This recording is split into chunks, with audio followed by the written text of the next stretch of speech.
everyone, hope you're doing well. I'm Lucas and welcome back to another F1 22 track guide, and today we have Yas Marina Circuit in Abu Dhabi, and yeah, got a hot lap that we're going to watch first, and then I'm going to jump into it.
So, starting the lap at Abu Dhabi, first thing you want to do is, is go and set yourself up nicely for, the run to the line. The line starts quite shortly after the final corner, so you want to make sure you're carrying, you're doing basically the opposite line as to what you would do on the lap. You're going as wide as you possibly can. You don't want to, whoopsie, that was the wrong button. You do not want to be, and trust me, I've done this so many times, so I'm saying this for your sake.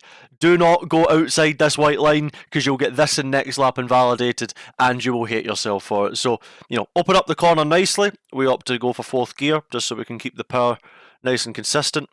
And then, getting on the power.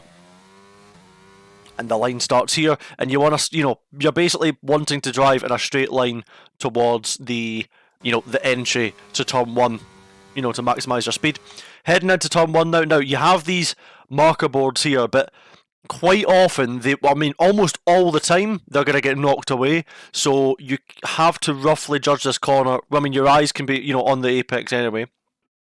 So you've got to judge it from, visually as well, but also these marker boards. And going into turn 1, you're braking. You pass the 100 meters, and then shortly after, I would say around 85 meters, give or take, you start, braking.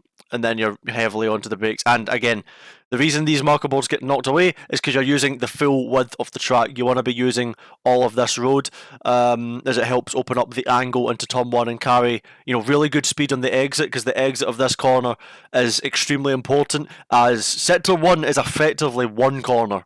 And the exit and the speed you carry into this corner and, then therefore out all the way as well is really important. So critical to get a good exit.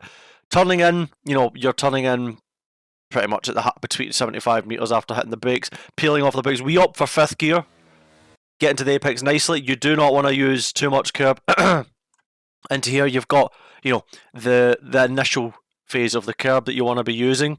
You do not want to be getting anywhere near that sausage curb. If you have, you might as well wave goodbye to a good lap. So yeah, you want to be utilising the first stage of the curb.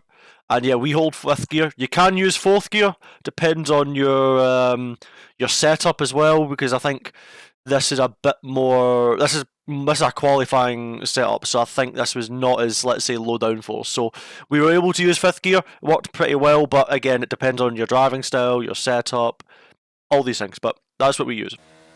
And then again, you want to be using all the road in the exit. But as you can see, we light it up. We were quite on the limit in this exit.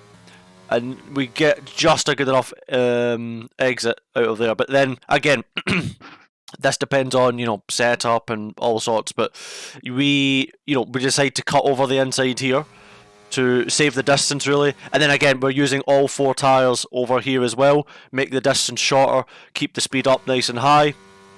Releasing the steering nice and smoothly, bringing it over to the left-hand side. Just keeping that speed up. After turn 1, it's all about, making the route as short as possible, keeping the speed as high as possible, as we just demonstrated. That's sector 1 done. Now for Sector 2, and this was the Sector 2 that I'm about to show you is actually a very good Sector 2 for this setup, I think, from memory. And one key thing I will also mention is depending on, I guess, your setup and preferences and all sorts, and you'll have seen this in F1 Esports, is for example, Red Bull were using all 4 tyres over here. So you're going to see here, you know, and this the start of this curb is your best friend as well. This is a fantastic reference point for this corner, so this is a great reference. But what I was also saying is the Red Bulls liked to use a wider line to make this corner much wider in the entry, which is, you know, certainly one good way to do it. But it also means this 50 meter board might not be there, so you've got to be ready to use multiple references on going into this corner, heading into the corner. So hit just between basically the 50 meter board and the start of this serrated curb, or this curb, sorry, we start to apply the brake, basically fully on it as you're just passing 50 meter board. You know, you're straight into that heavy braking transition.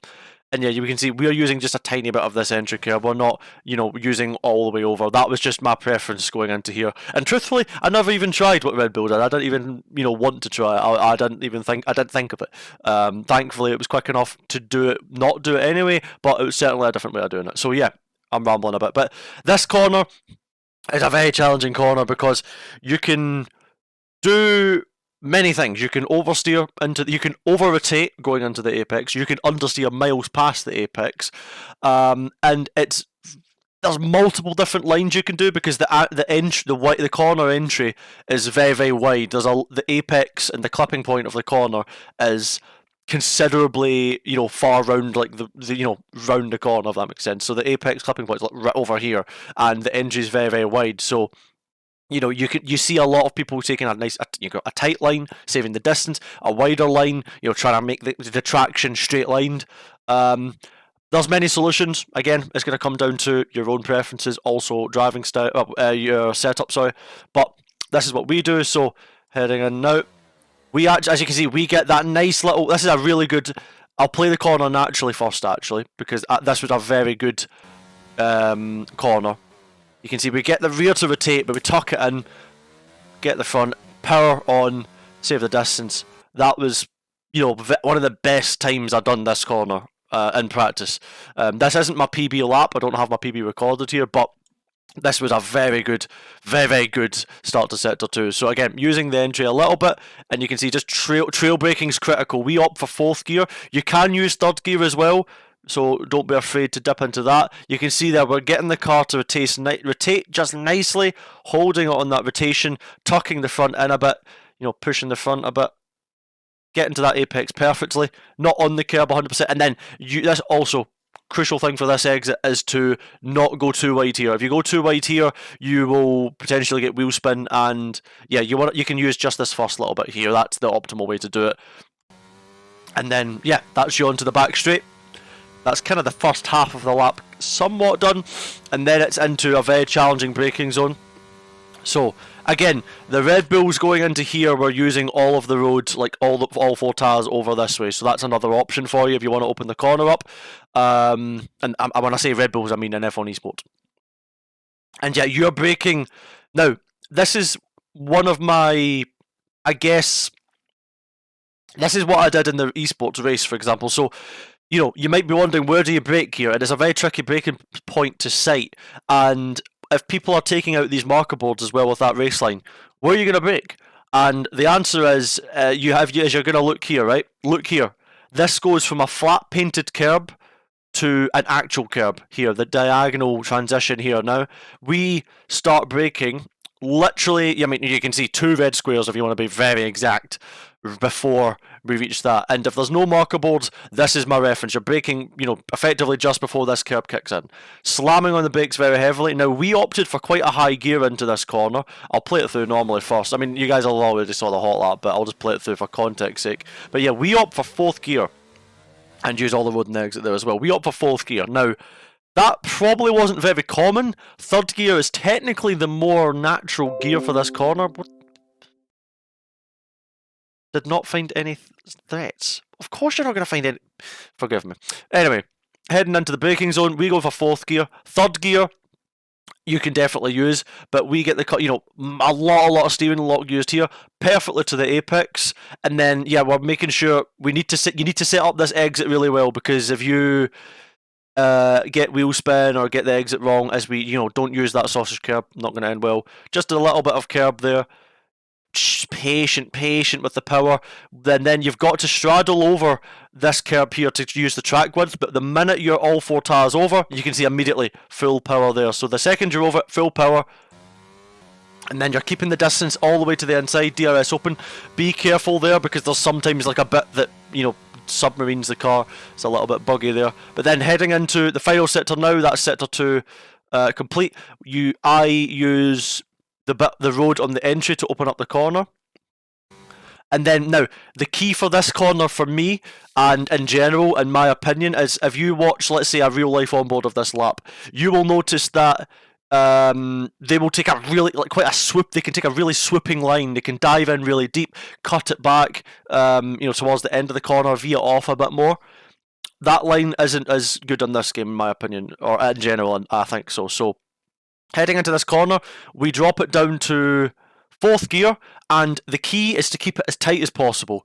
You don't want to be running too wide, you want to keep it in nice and tight, because it's a very hard corner to bring the car back over to the left if you go too deep on the entry. So we dive in nice and early, just nibbling that inside curb a little bit, down to 4th gear, immediately short shifting back up to 5th, and then now we're in nice and tight, holding 5th gear, and then all it is now is just balancing the power, balancing, then full power now, and then utilising all of the track width on the exit. You don't want to be going any more than that over. And now this is one of the hardest braking zones on the track. Super easy to lock up, and there's so many lines you can use on the way in. I opt to, with the F1 game traditionally rewards saving distance, so I save a lot of distance in the entry. This isn't a traditional entry line, because we are loading up the front quite a bit, which, you know, could promote front locking, but we, with the nature of how the game works and how, you know, we're able to drive it, we, you know, are applying a lot full brakes while applying load to the front, and while utilising all this entry curb here as well, which you don't necessarily have to use all this road. You can keep it, you know, parallel to the curb, but that's just the way I like to enter this corner. I like to open this corner up and, you know, sort of brake and drive in a consistent turning motion. I guess just to keep the load across the front tyres relatively consistent going through this section, even though we are straddling the curb a little bit, which does make it challenging, but that's just the way I approached it. So heading in now to the final section. Obviously, the first time we've had this new final sector in F1 game, and yeah, we have these ballers. Now, technically, you can actually cut over this. That is a hidden line you can technically take. You don't need to do it. It isn't necessary for you to do a good lap, but you technically can cut over this curb quite a lot. So if you need to do it in a racing situation, or if you actually have to do it to have, you know, avoid going too early into the, or to have to correct yourself, don't be afraid to cut this corner if there's no bollards there, that is. So yeah, diving into the apex, using that inside curb nicely. And then on that transition, once we get into that corner on the power, we short shift to 5th, and then it's all about modulating the throttle. You can charge in actually quite deep into this corner. You would be surprised at how deep into this corner you can go with carrying the speed and still be able to hang on to it through this section. But we leave ourselves, you know, just enough of a line short shifting to 5th to transition the car over, and then this is all front limited on the way in. You're very understeer through here, holding 5th gear, balancing the power, literally using every millimeter available, holding 5th gear, correcting the steering as the balance is shifting as you know, transition. The circuit rises slightly, so you go from understeer to oversteer through this section gradually. And then you can see me there, you're just fighting the car, getting on the power. That's when you know you're on the limit. You're starting to hustle the car, you're starting to fight it. So I'll play that through fluidly. And you can see here, getting on as well, key thing to note is getting off of this curb, you can promote oversteering the car, so be very careful when you come off of this curb, because it can actually upset the car, and you might actually, you know, oversteer a bit more than that. But we are, you know, dancing on that limit. You can invalidate your lap here, so try not to go outside this white line. That will invalidate most likely. 2 more corners to negotiate now. Flat out through here in the race, depending on your wings and dirt air, maybe not, so be careful in the race, but this is obviously quality. Flat out through here, 7th gear, utilising all of the road on the entry. Again, Very challenging to do because you can very, very, very easily lock up while doing this.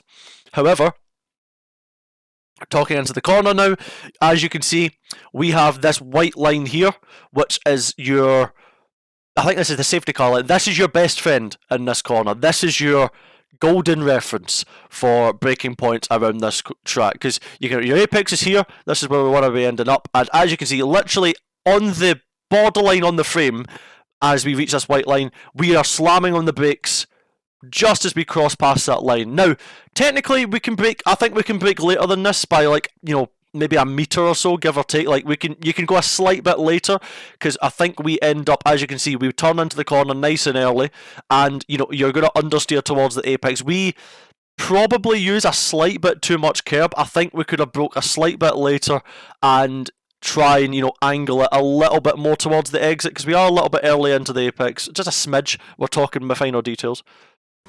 But yeah, onto the brakes, down to 4th gear, using that curb just nicely on the power in 4th gear, utilising literally every millimetre on the exit. And that is a lap of Abu Dhabi. Now, I hope you enjoyed that video and found it really useful. Hope that it, you know, helped you guys out around this track. Please let me know your thoughts in the comments down below as well, and let me know, you know, how it helped you. If it didn't help you, what would you like to see, you know, in these track guides in the future? Because I would really love to hear your feedback on this sort of stuff, and, you know, to help me make a bit of, you know, informative videos like this for you guys going into the future. So yeah, hope it was useful. Thank you very much for watching. Have a great rest of your day. Love you all, and hopefully see you guys in the next video. See you later. Ciao.